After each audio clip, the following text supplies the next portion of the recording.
I don't know what gives Lyft and Uber the right to hold your monies, like for example, after a wrongful deactivation, counting on that $1,500 and it doesn't arrive in your account, right?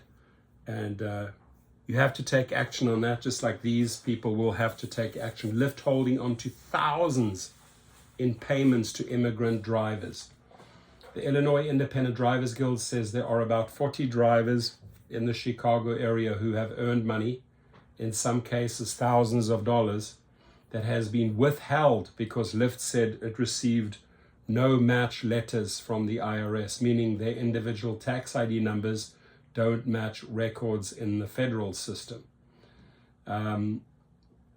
Advocates say dozens of Chicago area Lyft drivers who are working through the immigration process have stopped being paid by ride-hailing giant, which blames tax filing errors.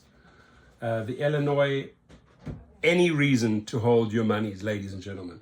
The Illinois Independent Drivers Guild says there are about 40 drivers in the Chicago area who have earned money, in some cases thousands of dollars, that has been withheld because Lyft says it received a no-match letter from the IRS. That means their individual tax ID numbers don't match records in the federal system. But the issue is unique to Lyft, which allows workers with individual tax ID numbers and temporary licenses to drive, unlike its competitor Uber, which requires drivers to have a permanent license for at least a year, according to Lenny Sanchez, director of the Guild representing ride-hailing drivers. I've spoken to Lenny Sanchez a few times. The guy's doing a phenomenal job for Chicago drivers and truly appreciate everything he does up there. Sanchez called Lyft's withholding nothing short of atrocious. Sanchez, this is a community that is very vulnerable, Sanchez said at a press conference at the group's Park Ridge office Friday. These are immigrants coming here pursuing the American dream, doing honest work, and they deserve their honest pay. Lyft spokesman said the problem is drivers submitted information that doesn't match IRS records. The company is pointing drivers to their website for help. Lyft takes the concerns very seriously, and you see they start taking the concerns very seriously when you out them in the media, right? That's when the story runs in the media or on the news, suddenly they bring their spokespeople out. Lyft takes these concerns very seriously and is committed to resolving them expeditiously.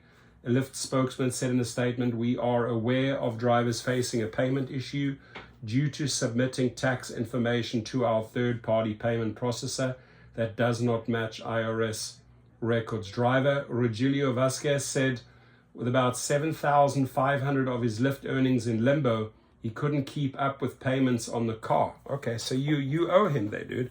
If you're holding $7,500 in payments and he can't make the car and he loses the car, Lyft is liable. End of story, right?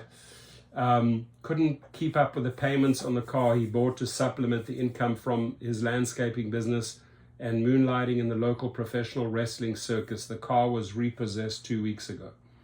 Vasquez, who came to the US from Mexico in 1980, said the IRS told him there was nothing wrong with his tax information he submitted. He and other drivers haven't been able to get through to Lyft support to correct the issue. Now, Lyft support is useless. Don't go to Lyft support if you have an issue like this. Don't go to Lyft support if you've been wrongfully deactivated.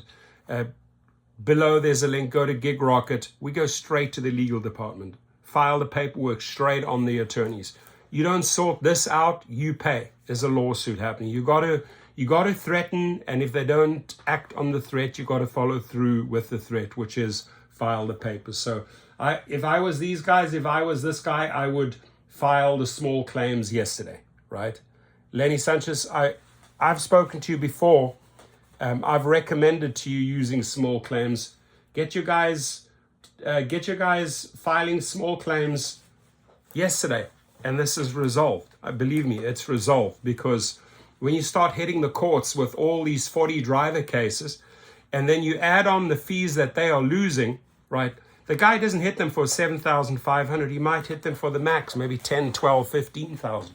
That's how you get these things resolved, right? So I have a great track record on that. A lot of W's under my belt when it comes to that route. Anybody need help? That's the suggestion I'm going to offer here. That's 75. Go file it to 10, 12, 15,000 right away. Your comments, please.